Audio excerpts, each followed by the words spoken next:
Thank you so much for inviting me again, and congratulations, Bharatvaarta, for completing 1 year, I believe. And this is a year end, so excellent. And I have listened to many podcasts, and I enjoy it very much. Kashmir 1 year in 2020 is again. You give me only 5 minutes, so I'll try to do my best. Um, it has been no different. 2020 has been difficult year for everyone around the globe. So Kashmir has been no different. So we won't talk about COVID related challenges because those were same for the administration everywhere. Kashmir was also ravaged by COVID, but the local administration did quite well in managing so far. So it has, there were a couple of hotspots here and there, but the overall response from the management has been brilliant in Jammu and Kashmir as well. So we'll leave that aside. But other than that, Kashmir has had many interesting stories this year and many positive stories this year, which I am delighted to report. And one of that would be the elections that just concluded, 2020 DDC elections, District Development Council elections. So this was the first major election after the abrogation of Article 370.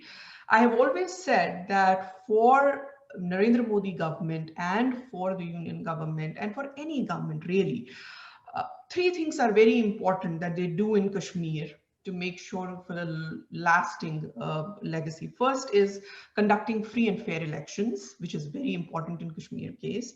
Then proper and proportional representation, political representation to Jammu, because that has suffered for a long time. And then rehabilitation of minorities like Kashmiri Hindus who have been dislocated, who have been thrown out.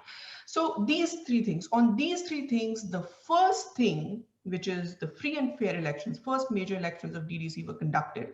And it is heartening to know that in a place like Jammu and Kashmir, elections and results don't matter election results don't matter as much in Jammu and Kashmir. It doesn't matter who wins or loses, but the most important part here is that they were conducted without any violent incident. That is a huge thing. That's a huge feather in the cap of Modi government.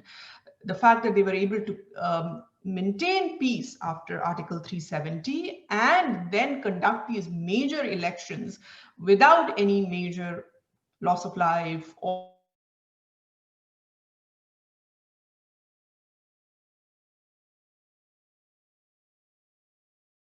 to the local administration and the government. So once these elections were underway, everyone will give you different reasons why they participated, but one good reason is that no one boycotted these elections.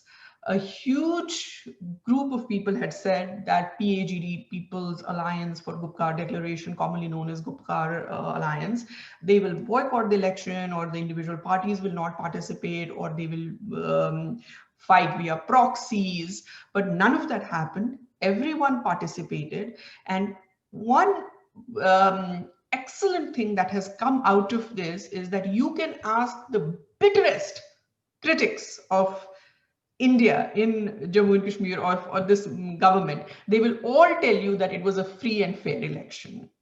So that is a very important thing to know. About these elections, BJP did very well. They emerged as single largest party with 75 seats out of 280 segments of this local DDC election. Most of them won in Jammu, as was expected. The religious demography determines the outcome of elections in Kashmir to this day, and that's how it was in these elections also. But what BJP did was they won 3 seats in Kashmir Valley, 1 in Srinagar district. So that was a good inroad. After Article 370, people had never thought that anybody would be able to campaign under BJP flag in Jammu and Kashmir. The fact that in Valley, it doesn't matter whether they so many lost or just 3-1, but the fact that they were able to campaign under BJP flag, and they were able to talk about BJP, what the party promises for, or what the party's vision is for Jammu and Kashmir. That's humongous. That's huge. So BJP has a lot to be proud of for itself, for its performance in Jammu and Kashmir. However, we cannot extrapolate it to assembly elections yet. We cannot say that they will win, say, these 3 elections will be 3 assembly seats in Valley. We cannot extrapolate that yet.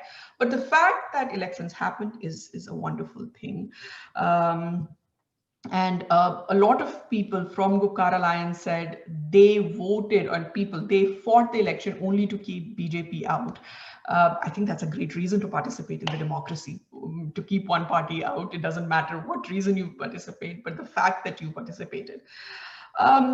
So one was that. Another one, delimitation process is still on. So the second part of my initial thing, when I said that the proper and political representation needs to be provided to Jammu, that is still on board. I think in 2021 we'll see some delimitation, and we'll see where that goes, and how the how the gerrymandering happens, and how assembly seats are divided. We'll see that. And the rehabilitation of minorities is still on the table, and I hope to see something like that happening in 2021 as well. But 2 quick things again that happened in, stop me, Roshan, when I'm done, when my time is over, but 2 quick things I want to put in there.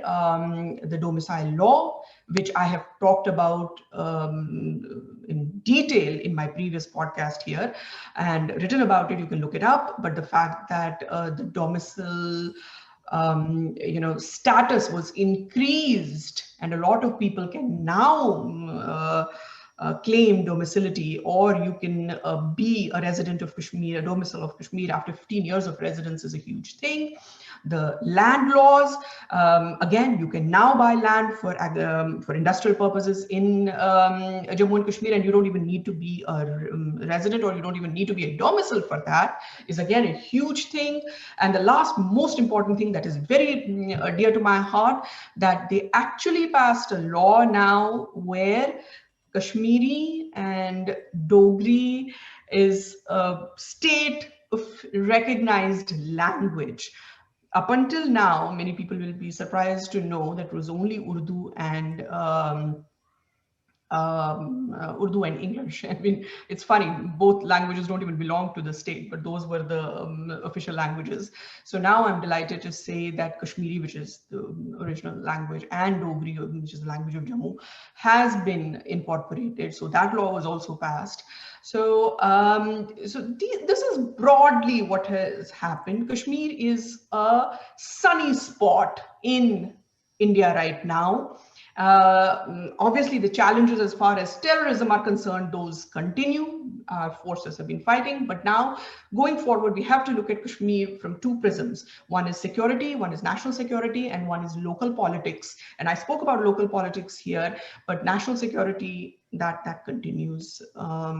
So, those challenges will continue.